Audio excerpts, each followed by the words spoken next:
Donc, état de la matière et changement d'état. Donc déjà, il faut savoir que donc, la matière est constituée de molécules et d'atomes, voilà, et donc qui sont invisibles à l'œil nu, qui sont très petits. Et donc par exemple, une gouttelette d'eau, ça contient 15 milliards de molécules d'eau, voilà. Donc ensuite, quels sont les états de la matière? Donc les différents états sont l'état solide, l'état liquide et l'état gazeux. Donc si on commence par l'état solide et qu'on fait une représentation des molécules par des petits ronds, donc on aura une représentation de cette forme, bien alignée comme ça.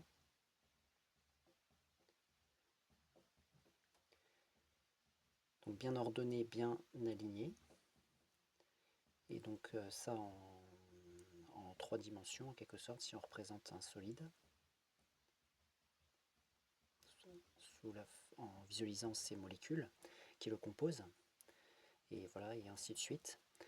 Donc les molécules sont bien proches les unes des autres.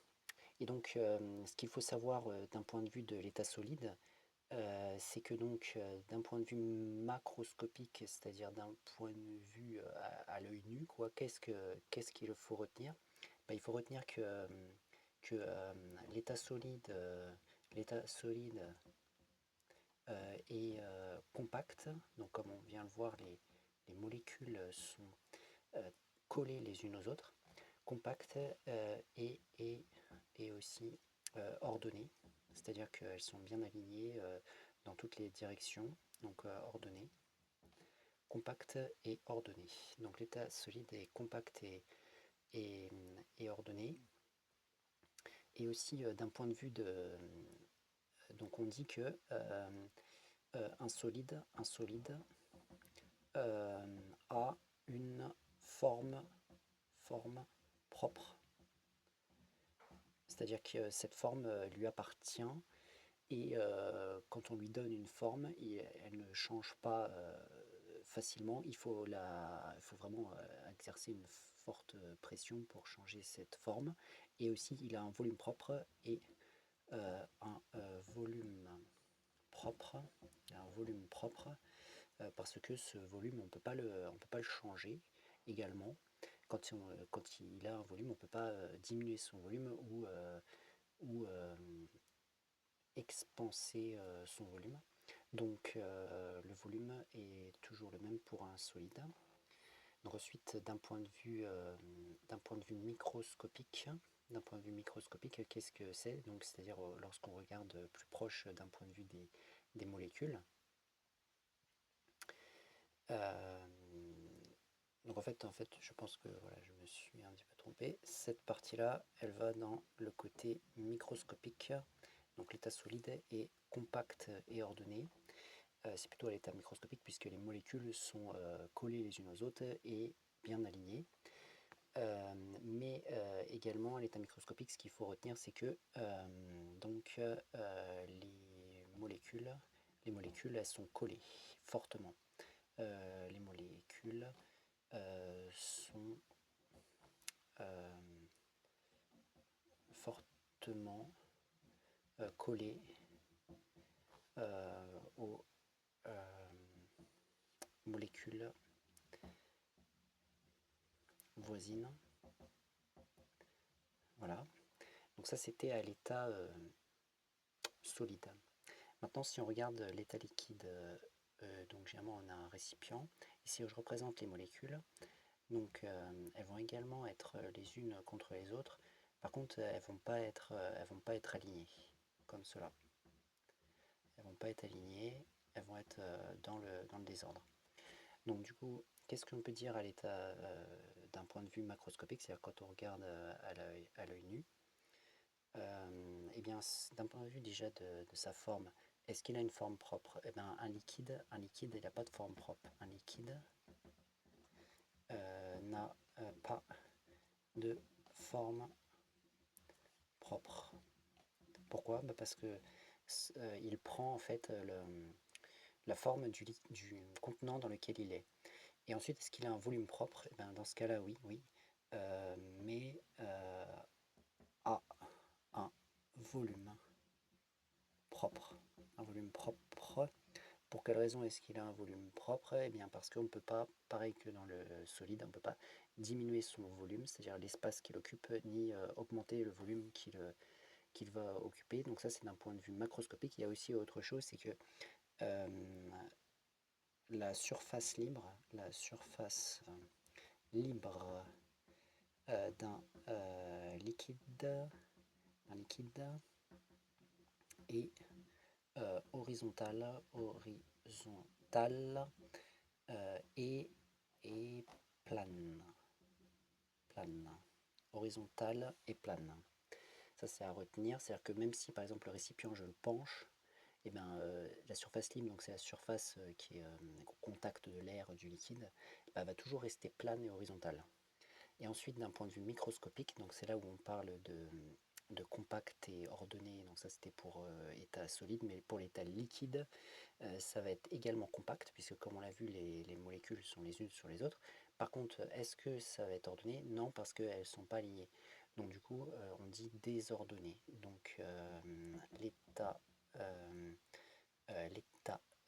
liquide est donc compact et désordonné. Compact et désordonné. Maintenant, on avait aussi autre chose à dire, c'est que est-ce que les molécules sont fortement liées aux molécules voisines? Ici c'était plutôt lié, donc c'est fortement lié.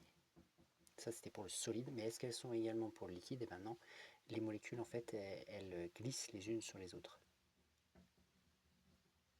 Les molécules glissent les unes sur les autres. Voilà, donc ça c'était pour l'état liquide, c'est les caractéristiques de l'état liquide. Et maintenant, quand on regarde à l'état gazeux, donc comment sont les molécules à l'état gazeux? Elles sont comme ça, bien espacées les unes des autres, elles ne se touchent pas du tout. Ça c'est à l'état gazeux. Et donc d'un point de vue macroscopique, qu'est-ce que l'on peut dire sur un gaz? Eh bien, un gaz, donc si on regarde l'aspect compact, et bien là, un gaz va pas être compact. Un gaz est dispersé.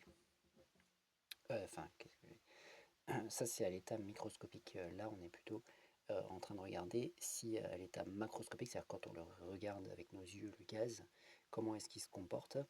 Et là, on est plutôt en train de regarder s'il a une forme propre. Donc, est-ce qu'il a une forme propre? Eh ben, non, il n'a pas de forme propre. Et est-ce qu'il a un volume propre? Eh ben, non plus, il n'a pas de volume propre. Pourquoi? Parce qu'on peut diminuer son volume, on peut augmenter son volume, justement parce que les molécules sont éloignées les unes des autres. Donc, un gaz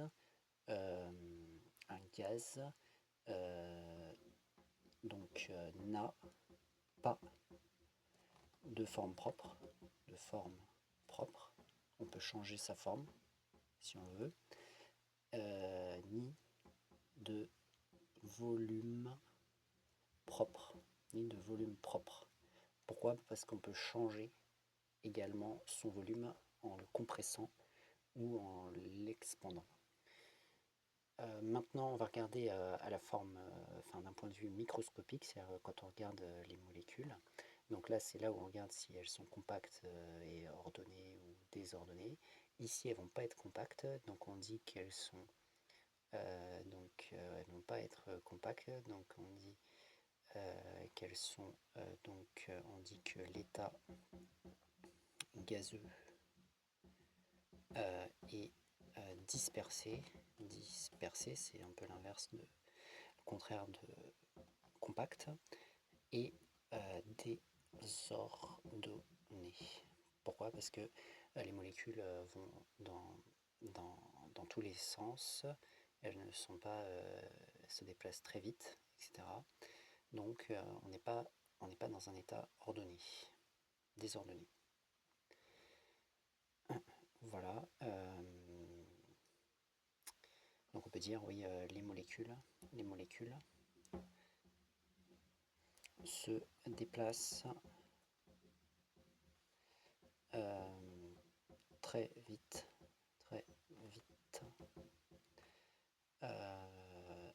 dans toutes les directions. Voilà, donc ça c'est les états de la matière et les changements d'état, mais en fait ici on a vu juste les états de la matière et changements d'état, je ferai une prochaine fois.